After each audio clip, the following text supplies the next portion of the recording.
Hi friends, आज हम विधि या कानून का एक बहुत ही इंपॉर्टेंट टॉपिक का नाम हमारे घरेलू हिंसा से महिला संरक्षण अधिनियम 2005। इसके बारे में काफी डिटेल चर्चा करेंगे। आप हमारे साथ बने रहिए ताकि आपको इसके बारे में जानकारी प्राप्त हो सके। तो शुरुआत करते हैं आज का टॉपिक है हमारे घरेलू हिंसा से महिला संरक्षण अधिनियम 2005। सबसे पहले इसका परिचय, उद्देश्य और विस्तार के बारे में बातचीत करेंगे। तो ये अधिनियम हमारे भारतीय संविधान के तहत महिलाओं को दिए जाने वाले जो मौलिक अधिकार है, जिसमें हमारे खासकर कौन सा समानता का अधिकार और जीवन का अधिकार, इनको प्रभावी ढंग से लागू करने के लिए बनाया गया है। तो हमारी महिलाओं को कौन से जो उनके मौलिक अधिकार है उनको प्रभावी ढंग से मिल सके, इसलिए हमारी क्या ये महिला संरक्षण अधिनियम बनाया गया है।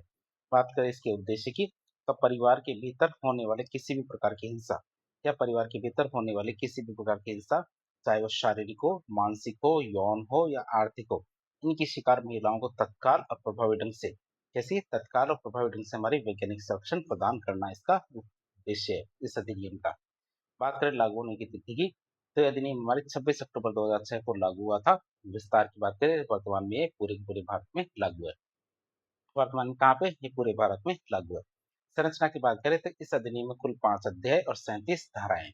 कितने? 5 अध्याय और 37 धाराएं। बात करें इसके अंतर्गत कौन कौन सी महत्वपूर्ण परिभाषाएं आती है, तो इस अधिनियम की प्रभावशीलता की व्यापक परिभाषाओं में निहित है। जो ये अधिनियम है इसकी प्रभावशीलता किसमें है, इसकी व्यापक परिभाषाओं में देखने को मिलती है। सबसे पहली परिभाषा आती है घरेलू हिंसा। क्यों? क्योंकि नाम में घरेलू हिंसा से संरक्षण है। तो घरेलू हिंसा क्या होती है, धारा 3 में बताया गया है। तो ये परिभाषा बहुत ज्यादा विस्तृत है। कैसे कि घरेलू हिंसा का अर्थ क्या होता है? प्रत्यर्थी जिसके विरुद्ध शिकायत है। प्रत्यर्थी का मतलब होता है जिसके विरुद्ध शिकायत है कि इसने घरेलू हिंसा की है, उसके किसी ऐसे कार्य या लोभ का या फिर आचरण से होता है। तो आपसे याद रखें, प्रत्यर्थी शब्द का मतलब होता है जिसके विरुद्ध शिकायत है, जिसने घरेलू हिंसा की है, उसके किसी ऐसे कार्य या लोभ। लोभ का मतलब ऐसा कार्य जो नहीं करना था लेकिन उसने किया। ठीक है, दो तरह के होते हैं, एक तो करना और एक नहीं करना। नहीं करना भी एक तरह की घरेलू हिंसा होती है। क्या होती है? नहीं करना भी घरेलू हिंसा हो सकती है या फिर इसके एक आचरण से होता है। जैसे कि व्यथित व्यक्ति जो पीड़ित महिला है उसके स्वास्थ्य, सुरक्षा, जीवन, अंग या फिर उसकी मानसिक या शारीरिक भलाई को अपहानि मतलब क्षति पहुंचती है या फिर पहुंचाता है, तो या फिर पहुंचाने की प्रवृत्ति रखता है, तो इसे हम क्या कहेंगे? घरेलू हिंसा कहेंगे। कि जो व्यथित व्यक्ति है, जो पीड़ित महिला है, उसके स्वास्थ्य, सुरक्षा, जीवन, अंग या फिर उसकी मानसिक या फिर शारीरिक भलाई को अपहानि मतलब क्षति पहुंचाता है या फिर पहुंचाने की प्रवृत्ति रखता है, तो हमारी घरेलू हिंसा मानी जाएगी।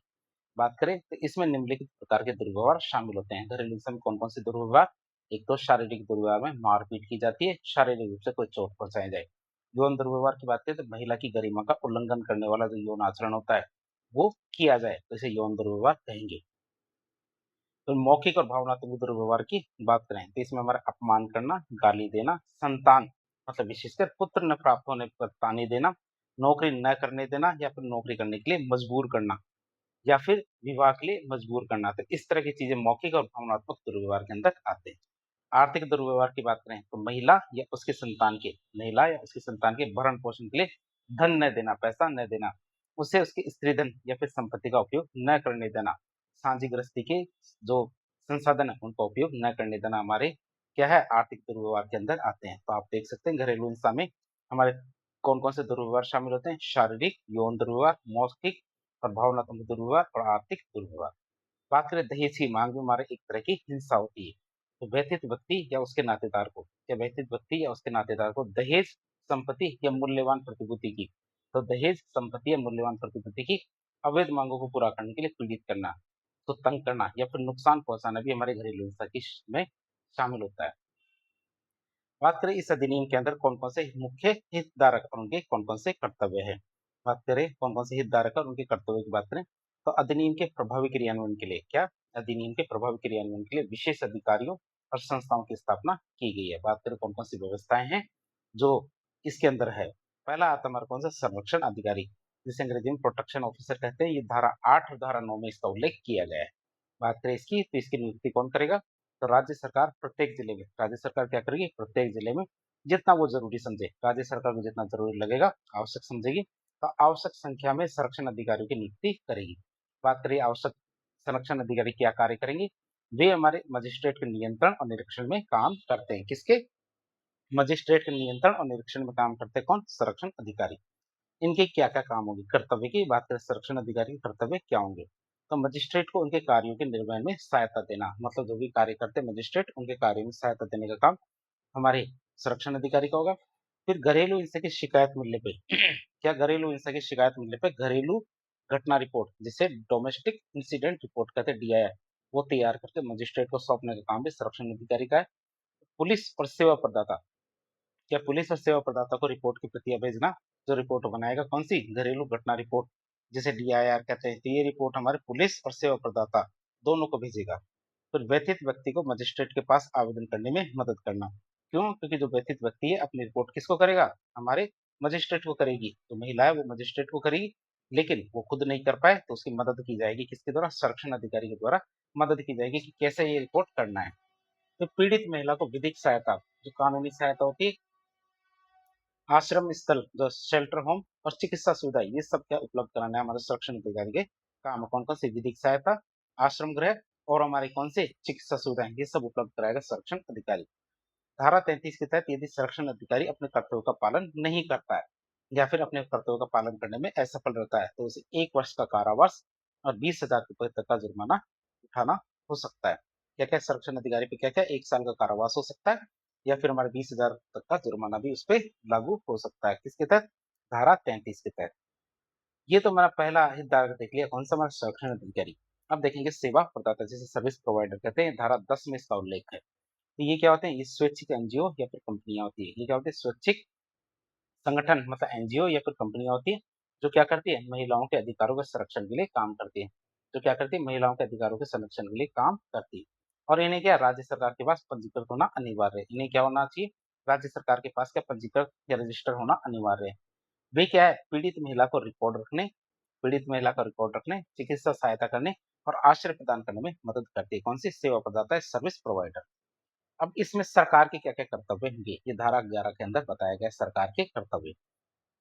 तो केंद्र राज्य सरकारों का कर्तव्य क्या है, कि केंद्र सरकार और राज्य सरकार क्या करेगी, कि वे मीडिया के माध्यम से इस अधिनियम का प्रचार प्रसार करेगी, लोगों को बताएगी, महिलाओं को बताएगी कि उनके कौन कौन से अधिकार है।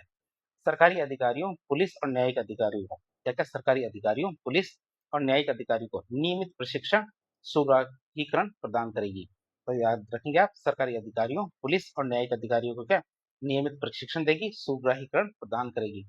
विभिन्न मंत्रालयों और विभागों की सेवाओं के बीच, क्या, विभिन्न मंत्रालयों और विभागों की सेवाओं के बीच प्रभावी समन्वय स्थापित करे, कौन, ये हमारे सरकार के कर्तव्य हैं। तो हमने 3 कर्तव्य देख लिए। अब देखेंगे प्रक्रिया प्रावधान, मतलब इस अधिनियम की क्या प्रक्रिया है और उसके कौन कौन से प्रावधान है, उसकी बात करें। तो अधिनियम शीघ्र और सुलभ न्याय सुनिश्चित करने के लिए एक प्रक्रिया को निर्धारित करता है। अधिनियम क्या करता है, शीघ्र और सुलभ न्याय सुनिश्चित करने के लिए क्या करता है, एक प्रक्रिया को निर्धारित करता है। कौन सी प्रक्रिया बात करें, धारा 12 के अंदर कोई भी घरेलू हिंसा हो जाती है, तो कोई भी घरेलू हिंसा हो जाएगी तो उसके बाद उसकी शिकायत की जाएगी और उसके लिए आवेदन किया जाएगा। तो शिकायत और आवेदन की बात करें धारा 12 के अंतर्गत, कोई भी व्यक्ति जिसे ऐसा विश्वास हो गया कि घरेलू हिंसा हुई है या फिर होने वाली है, कि घरेलू हिंसा हुई है या अब तो घरेलू हिंसा होने वाली है, तो वो क्या, सीधा संरक्षण अधिकारी को जाके सूचित कर सकता है, धारा 4 के अंतर्गत, किसके अंतर्गत, धारा 4 के अंतर्गत जाके हमारे संरक्षण अधिकारी को ये सूचित कर सकता है। फिर रिलीफ की बात करें, जो हमारे संरक्षण अधिकारी इसको रिलीफ के लिए आवेदन कर सकता है, कैसे, तो रिलीफ प्राप्त करने के लिए मजिस्ट्रेट को आवेदन करना जरूरी है। यदि आपको उससे छूट पानी है, किसी घरेलू हिंसा से छूट पानी है या रिलीफ पाना है, तो इसके लिए आपको किसको, मजिस्ट्रेट को आवेदन करना पड़ेगा। और संरक्षण अधिकारी रिपोर्ट बना के, डीआईआर रिपोर्ट बना के किसको देगा, मजिस्ट्रेट को, और मजिस्ट्रेट क्या करेगा, हमारे रिलीफ या अनुतोष देगा। बात करें आवेदन किसके द्वारा किया जाएगा, किसके पास, हमारे मजिस्ट्रेट के पास। खुद व्यथित व्यक्ति सीधा जाके मजिस्ट्रेट से शिकायत कर सकता है, अपना आवेदन कर सकता है रिलीफ के लिए। संरक्षण अधिकारी के द्वारा भी किया जा सकता है और व्यथित व्यक्ति की ओर से किसी अन्य व्यक्ति के द्वारा भी हमारे अनुतोष या रिलीफ के लिए आवेदन किया जा सकता है। तो मजिस्ट्रेट के पास आवेदन कर दिया, अब मजिस्ट्रेट क्या करेगा, हमारी समय सीमा की, जब आवेदन प्राप्त हो गया तो मजिस्ट्रेट के पास क्या है, उसके समय सीमा की बात करें तो पहली सुनवाई। मजिस्ट्रेट के द्वारा जब आवेदन प्राप्त कर लिया जाता है तो उसकी तारीख से 3 दिनों के भीतर भीतर पहली सुनवाई करनी ही पड़ती है मजिस्ट्रेट को।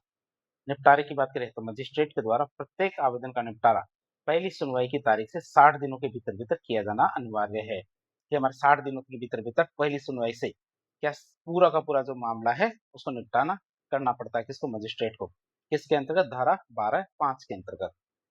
फिर बात करें अन्य जो प्रक्रियात्मक प्रावधान है उनकी बात करें, इसके अंतर्गत परामर्श का प्रावधान रखा गया है धारा 14 के अंदर। तो मजिस्ट्रेट किसी भी चरण में प्रत्यर्थी और व्यथित व्यक्ति इन दोनों को किसी सेवा प्रदाता से परामर्श लेने का निर्देश दे सकता है। क्यों? क्योंकि हो सकता है महिला को ऐसा लगता हो कि उसके साथ घरेलू हिंसा हो रही है, लेकिन हो सकता है जो हमारे व्यक्ति है, जिस पे आरोप है, वो घरेलू हिंसा ना करता हो। तो यदि मजिस्ट्रेट को ऐसा लगता है कि थोड़ा-सा कन्फ्यूजन है, तो मजिस्ट्रेट क्या कर सकता है, किसी भी चरण में प्रत्यार्थी और व्यथित व्यक्ति दोनों को क्या है, किसी सेवा प्रदाता से कंसल्टेंस करने की वो हमारी सलाह दे सकता है कि भई तुम जाओ और उनसे जाके बातचीत करके आओ, तुम्हारा कन्फ्यूजन है कि तुम्हारे कोई घरेलू हिंसा नहीं है। तो परामर्श का प्रावधान किया गया धारा 14 में। तो बंद कमरे में कार्रवाई की बात करें धारा 16 के अंदर होती है। यदि मजिस्ट्रेट ये जरूरी समझे, ये कोई पक्षकार चाहे मतलब दोनों में से कोई पक्षकार चाहे, तो कार्रवाई बंद कमरे में भी संचालित की जा सकती है, जिससे हमारे क्या महिला की प्रतिष्ठा को बनाए रखने में सहायता मिलती है। तो लोगों को पता नहीं चलेगा कि इसके साथ घरेलू हिंसा हो रही है। फिर साझी गृहस्थी में निवास करने का अधिकार आता है हमारे कौन सा धारा 17 के अंतर्गत। क्या धारा 17 के अंतर्गत साझी गृहस्थी में निवास करने का अधिकार आता है। तो घरेलू नातेदारी में प्रत्येक महिला को साझी गृहस्थी में निवास करने का अधिकार है। क्या है? साझी गृहस्थी में निवास करने का अधिकार है, चाहे वह उसमें कोई कानूनी हक रखती हो या नहीं रखती हो। पहले वो जिस घर में रह रही थी उसमें वो आगे भी रह सकती है, एक बार आवेदन या शिकायत करने के बाद भी। प्रत्यर्थी को उससे बेदखल नहीं किया जा सकता। ये नहीं कहा जा सकता तूने मेरे खिलाफ शिकायत की है तो तुम मेरे घर से निकल जा, ऐसा नहीं कह सकते। जो महिला है उसको जो साझी गृहस्थी है उससे नहीं निकाला जा सकता, उससे बेदखल नहीं किया जा सकता, चाहे वो जो साझी गृहस्थी है उसमें कोई उसका अधिकार हो, हक हो या ना हो तब भी नहीं निकाला जा सकता। बात करें मजिस्ट्रेट के द्वारा दिए जाने वाले आदेश मतलब अनुतोष या रिलीफ की बात करें, तो मजिस्ट्रेट कौन कौन से अनुतोष या रिलीफ दे सकता है। तो मजिस्ट्रेट पीड़ित महिला के पक्ष में कौन कौन से आदेश पारित कर सकता है। पहला आदेश होता है संरक्षण का अधिकार, जिसे प्रोटेक्शन ऑर्डर कहते हैं, ये धारा 18 के अंदर आता है। यह आदेश क्या प्रत्यर्थी को हमारी घरेलू हिंसा के कार्य को करने, सहायता करने, पीड़ित महिला के कार्यस्थल या विद्यालय में प्रवेश करने या किसी भी रूप में, चाहे व्यक्तिगत रूप में हो, मौखिक, लिखित, इलेक्ट्रॉनिक और टेलीफोनिक संपर्क करने या उसकी आस्तियों मतलब बैंक खातों को हस्तांतरित करने से रोक सकता है। तो ये हमारे क्या संरक्षण आदेश है। संरक्षण आदेश में कौन कौन से कार्य किए जा सकते हैं, तो इसके अंदर घरेलू हिंसा को कार्यों को करने या फिर घरेलू हिंसा कोई दूसरे से करवाए, सहायता भी तो की जा सकती है। क्यों? क्योंकि खुद नहीं घरेलू हिंसा कर रहा, किसी और से घरेलू हिंसा करवा रहा हो, तो घरेलू हिंसा के कार्यों को करने, दूसरे को सहायता करने, पीड़ित महिला के कार्यस्थल या फिर जो विद्यालय में जो टीचर्स होती है उनके लिए है ये, तो विद्यालय में प्रवेश करने, जिससे किसी भी रूप में जो महिला है उससे किसी भी रूप में चाहे व्यक्तिगत, मौखिक, लिखित, इलेक्ट्रॉनिक या टेलीफोनिक संपर्क करने या उसकी आस्तियों मतलब बैंक खातों को हस्तांतरित करने से रोकता है। इसे हम कहते हैं संरक्षण आदेश धारा 18 के अंतर्गत। फिर आता है निवास आदेश रेजिडेंस ऑर्डर, ये हमारे धारा 19 के अंदर आता है। इसमें क्या होता है प्रत्यर्थी को साझी गृहस्थी से या प्रत्यर्थी को साझी गृहस्थी से व्यतीत व्यक्ति को बेदखल करने से रोकना। कि प्रत्यर्थी को जो हमारे जिस पे आरोप है वो क्या है हमारी क्या व्यतीत व्यक्ति है, महिला है, उसको क्या है बेदखल करने से रोका जाता है। तो प्रत्यर्थी को स्वयं को साझी गृहस्थी से हटाने का आदेश, कि यदि घर है छोटा है, छोटे घर के अंदर क्या है व्यतीत व्यक्ति भी रहता है और प्रत्यर्थी भी रहता है, जिसपे आरोप है वो भी है, जिसने आरोप लगाया वो भी है। एक ही घर में रहते हैं और हमारे जिसने आरोप लगाया वो महिला को लगता है कि ये हमारे साथ और भी दुर्व्यवहार कर सकता है, तो हमारे प्रत्यर्थी है उसको भी कहा जा सकता है कि तू ही भैया दूसरी जगह जाके कमरा ले ले, यहाँ से छोड़। तो प्रत्यर्थी को स्वयं की साझी गृहस्थी से हटाने का आदेश मतलब यद्यपि ये आदेश किसी महिला प्रत्यर्थी के विरुद्ध नहीं दिया जा सकता, मतलब जिसके खिलाफ हमारे घरेलू हिंसा का शिकायत है वो भी महिला है, तो नहीं किया जा सकता, उसे नहीं हटाया जा सकता वहां से। और एक कानूनी बारीकी जो बहुत ही ज्यादा महत्वपूर्ण है, ये बहुत आपको ध्यान रखना चाहिए। यदि वो महिला है जिसके खिलाफ आरोप है तो उसको वहां से नहीं हटाया जा सकता है, पुरुष है तभी हटाया जा सकता है। प्रत्यर्थी को साझी गृहस्थी बेचने या ऋण देने से वर्जित करना। क्या? प्रत्यर्थी को साझी गृहस्थी बेचने या फिर हमारे ऋण देने से वर्जित करना किया गया है। तो कई बार क्या होता है जिस पर आरोप है उसको लगता है कि भाई मेरे को यहाँ से हटा दिया, धन संपत्ति मेरी है, बैंक खाता मेरा है, जमीन भी मेरी है, घर भी मेरा है, तो क्यों ना मैं इसको बेच दूं। तो बेच देने से क्या होगा कि यहाँ से निकल जाएगी, मैं भी निकल जाऊंगा। लेकिन सरकार क्या मजिस्ट्रेट क्या कर सकता है संरक्षण आदेश के तहत उसको रोक सकता है। फिर प्रत्याशी को पीड़ित महिला के लिए उसी स्तर की वैकल्पिक आवास सुविधा उपलब्ध कराने या उसका किराया देने का निर्देश दिया जा सकता है जिससे वो पहले रह रही थी। यदि वो महिला ये कहती है कि मैं यहाँ नहीं रह सकती सबके साझी गृहस्थी के अंदर, मुझे दूसरी जगह लेना है, तो हमारा मजिस्ट्रेट कह सकता है प्रत्यर्थी को जिस पे आरोप लगाया कि भैया एक काम करो उसके लिए एक वैकल्पिक आवास सुविधा उपलब्ध कराओ।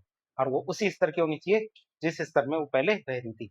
ऐसा नहीं होना चाहिए कि पहले झुग्गी-झोपड़ी में रह रही थी, उसे महल चाहिए। नहीं, नहीं, सेम टू सेम जैसे जो उसका स्तर था, वैसा का वैसा उसे वैकल्पिक आवास उपलब्ध कराएँ और उसका किराया देने का आदेश दे सकते हैं।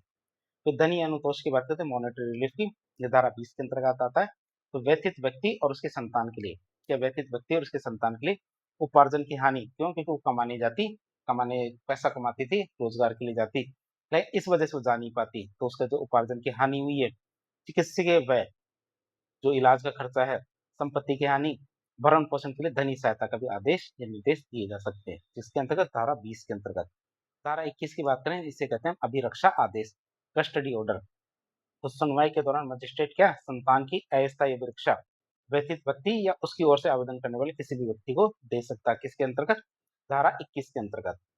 फिर बात करें हमारे प्रतिकर आदेश, किसकी? कंपेंसेशन ऑर्डर की बात करें, धारा 22 के अंतर्गत। तो मानसिक यातना और भावनात्मक कष्ट के लिए, तो मानसिक यातना और भावनात्मक कष्ट के लिए प्रत्यर्थी को मुआवजा का संदाय देने का निर्देश दिया जा सकता है। क्या मुआवजे का संदाय करने का निर्देश दिया जा सकता है? कौन सी? मानसिक यातना और भावनात्मक कष्ट के लिए। तो अंतरिम और एक पक्षी आदेश की बात करें, धारा 23 में, तो मजिस्ट्रेट के पास आवेदन के अंतिम निपटारे से पहले इंटरिम आदेश था, आदेश या फिर यदि प्रत्यर्थी उपस्थित नहीं होता जिसके खिलाफ आदेश दिया जा रहा है, मतलब जिसके खिलाफ शिकायत है वो आता ही नहीं है, तो क्या है हमारे एक पक्षीय मतलब एक्स पार्टी आदेश भी पारित किया जा सकता है। ये हमारे क्या मजिस्ट्रेट के पास शक्ति है कि वो हमारे जिसने शिकायत की है उसी की बातें सुनकर भी आदेश दिया जा सकता है, फैसला किया जा सकता है, धारा 23 के अंतर्गत। फिर अपराध दंड या साक्ष्य की बात करें, तो संरक्षण आदेश का उल्लंघन की बात करें, धारा 31 के अंतर्गत प्रत्यर्थी के द्वारा संरक्षण आदेश या फिर अंतरिम संरक्षण आदेश का उल्लंघन एक अपराध माना जाएगा। इस तरह के आदेश यदि मजिस्ट्रेट के द्वारा दिए जाते हैं और उनका पालन कौन प्रत्यर्थी नहीं करता है तो उसे एक अपराध माना जाएगा, जिसके लिए 1 वर्ष का कारावास और 20,000 रुपए तक का जुर्माना दोनों ही हो सकते हैं। फिर अपराध की प्रकृति की बात करें, तो धारा के 32 के अंतर्गत आता है। इस अधिनियम के अंतर्गत अपराध संज्ञेय होगा, कोग्निजेबल होगा और अजमानती होगा, मतलब अजमानती मतलब नॉन अवेलेबल होगा। फिर साक्ष्य की बात करें, धारा 32 में साक्ष्य आता है। तो न्यायालय व्यतीत व्यक्ति के, क्या न्यायालय क्या व्यतीत व्यक्ति के एकमात्र साक्ष्य से मान लेगा कि मतलब जिसने शिकायत की है केवल कि उसके कहने पर से मान लेगा कि प्रत्यर्थी ने अपराध किया है। तो यदि उसने अपराध नहीं किया तो उसे ही साबित करना पड़ेगा कि उसने अपराध नहीं किया। अब बात करें इसके संबंध में, एक महत्वपूर्ण केस था, केस हमारा हिराल हरसोरा और कुसुम हरसोरा विवाद। तो इसमें क्या है कि हमारी जो महिला भी दूसरी महिला के साथ घरेलू हिंसा कर सकती है, इस पे था हमारा ये सारा केस। तो सर्वोच्च न्यायालय ने इस अधिनियम की धारा 2 क्यू में से वयस्क पुरुष को शब्द था उसको हटा दिया, वयस्क पुरुष शब्द को हटा दिया। इसकी बात करें कारण क्या था, तो न्यायालय के अनुसार ये शब्द क्या भारतीय संविधान के अनुच्छेद 14 मतलब समानता के अधिकार के खिलाफ था। घरेलू हिंसा के दुष्प्रेरक महिलाएं भी हो सकती है, कौन? किसने हमारे घरेलू हिंसा की तो बढ़ावा भी दे सकती है, उनके कहने से हमारे क्या पुरुष भी घरेलू हिंसा कर सकते हैं, तो बढ़ावा देने का काम भी महिलाएं कर सकती है। वयस्क पुरुष शब्द किसी भी प्रकार की घरेलू हिंसा के शिकार महिला की सुरक्षा सुनिश्चित करने की मंशा से था, मंशा के विरुद्ध था, इसलिए वयस्क पुरुष शब्द को हटा दिया गया। अब क्या, अब प्रत्येक किसी भी लिंग मतलब महिला या पुरुष किसी भी आयु का हो सकता है। ये तुम्हारा हिराल हरसोरा और कुसुम हरसोरा वाद। अब ये जो हमारे ये हटा दिया गया है, हटाने देने से फायदा क्या हुआ, तो नुकसान क्या हुआ? तो सकारात्मक पहलू और नकारात्मक पहलू देखेंगे कि हमारे इस तरह के वैस शब्द हटा दिया तो इससे फायदा क्या हुआ। तो ये अधिनियम, अधिनियम का जो उद्देश्य है उसके पक्ष में है। जो अधिनियम का जो मूल उद्देश्य था उसको प्राप्त करने में सहायता कर रहा है। कैसे? क्योंकि अब उन महिलाओं को भी दोषी माना जा सकेगा जो हमारे अक्सर घरेलू हिंसा की दुष्प्रेरक होती है, जो बढ़ावा देती है हमारी घरेलू हिंसा को, जैसे हमारी सास होती है, ननद होती है, जो कहते हैं घरेलू हिंसा को बढ़ावा देती है, उनको भी इसके अंदर शामिल किया जा सकता है। ये फैसला इस अधिनियम को और भी ज्यादा व्यापक बना देता है और ये समानता के अधिकार के पक्ष में है। ये हमारे क्या समानता के अधिकार के पक्ष में, दोषी को लिंग के आधार पर नहीं बल्कि उसके कृत्य के आधार पर देखा जाएगा, उसने क्या कार्य किया है। फिर इसमें कमियों की बात करें, अब इसके अंदर हमारे नाबालिगों को भी इस अधिनियम के दायरे में लाया जा सकता है।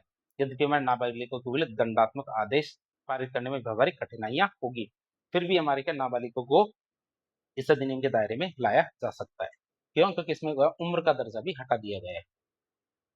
ये पति को पत्नी के खिलाफ मामला दर्ज करने के लिए प्रेरित कर सकता है। ये कह सकता है अपनी वाइफ को के खिलाफ, जो पत्नी के खिलाफ मामला दर्ज करने के लिए बदले की भावना से मामला दर्ज करने के लिए कह सकता है, अपनी माँ को कह सकता है, अपनी बहन को कह सकता है कि भैया मैं इसके खिलाफ मामला दर्ज करो। जहाँ वो अपनी माँ या बहन की मदद से बदले की भावना से पत्नी के खिलाफ मामला दर्ज करवा सकता है। तो ये इसकी कमियाँ हैं। फिर अधिनियम के सकारात्मक और नकारात्मक पहलुओं की बात करें, क्योंकि अधिनियम हो गया पूरा, अब इसकी समीक्षा करते हैं। बात करें इसकी अच्छी बातों की, तो ये क्या करता है, घरेलू हिंसा के सभी पहलुओं मतलब शारीरिक, मानसिक, आर्थिक और यौन सभी को व्यापक रूप से परिभाषित करता है।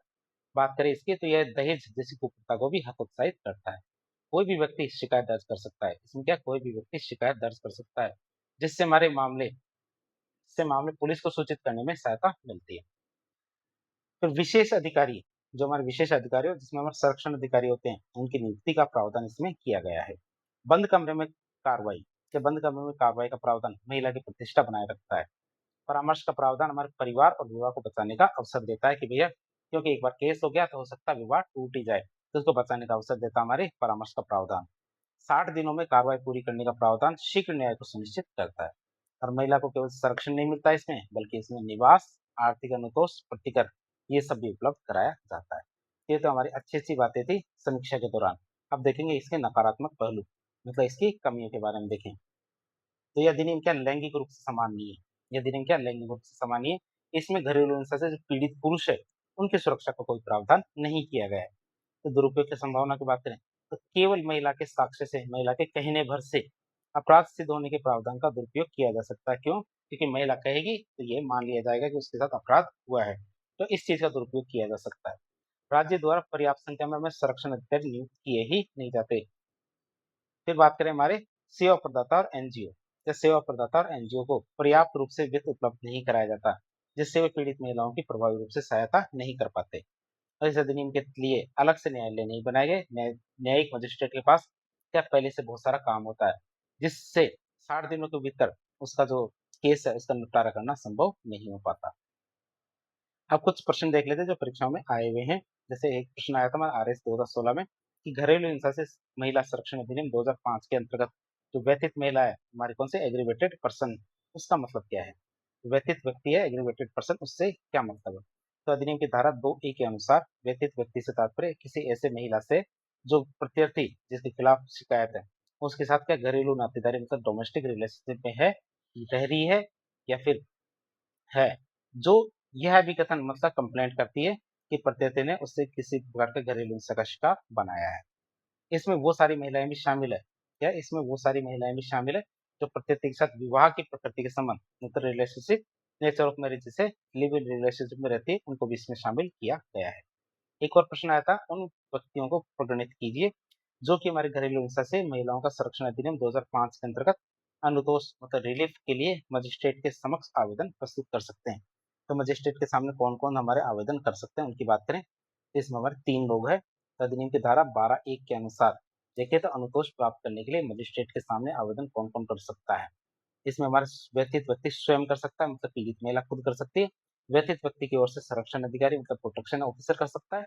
और व्यक्ति व्यक्ति की ओर से कोई भी अन्य व्यक्ति जैसे उसका कोई नातेदार, मित्र, सेवा प्रदाता, ये भी हमारे क्या, हमारा आवेदन कर सकता है। तो इस तरह आज एक लेक्चर के जरिए हमने महिला के खिलाफ एक कानून को देखा, जिसमें घरेलू हिंसा से संरक्षण अधिनियम 2005 के बारे में काफी डिटेल से जानने की कोशिश की।